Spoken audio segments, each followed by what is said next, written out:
It turns out the more things change, the more they stay the same for Haason Reddick, who is not in attendance this week for the start of Tampa Bay Buccaneers OTAs.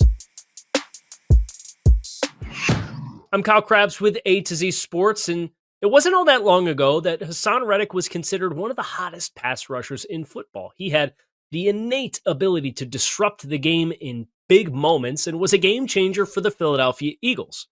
But his quest for a new long-term contract saw him ultimately traded to the New York Jets in a saga that included a holdout that extended into the regular season.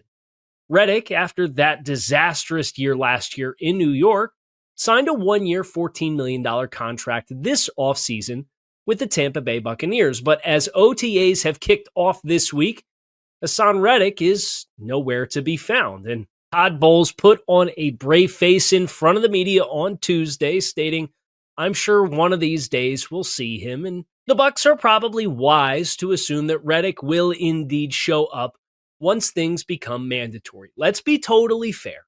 OTAs at this point is strongly encouraged, but technically voluntary. And for a player like Reddick, whose reputation has evolved and may ultimately see him become one of the next pass rush mercenaries on a year-by-year basis, that may mean until the dollars are on the line, Reddick's totally comfortable not participating and doing his own thing.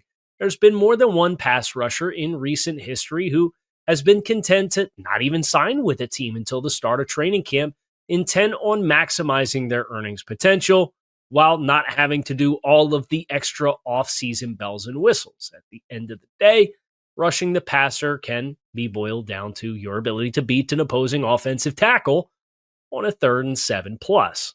But if that's the intent that Reddick has for himself and the vision he has for his career at this stage of the game, then those aspirations he once had for a long-term contract with lots of guaranteed money are probably out the window, because teams will probably treat him like the next Jadeveon Clowney or Yannick Ngakoue or Leonard Floyd, as a guy who signs a bunch of one-year deals to come rush the passer somewhere. And if things go well, you might renegotiate a new one-year contract. And if things don't, you'll be off to the next stop along the way.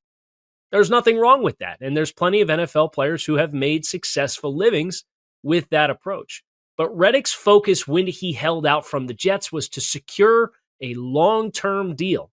If that's no longer in the cards, then more power to Haason Reddick. But if I were the Tampa Bay Buccaneers, I'd at least be looking with a bit of a side eye towards Reddick and hope to see him sooner rather than later. Because if I don't, it would probably serve as a cautionary tale for any team looking to do business with him moving forward.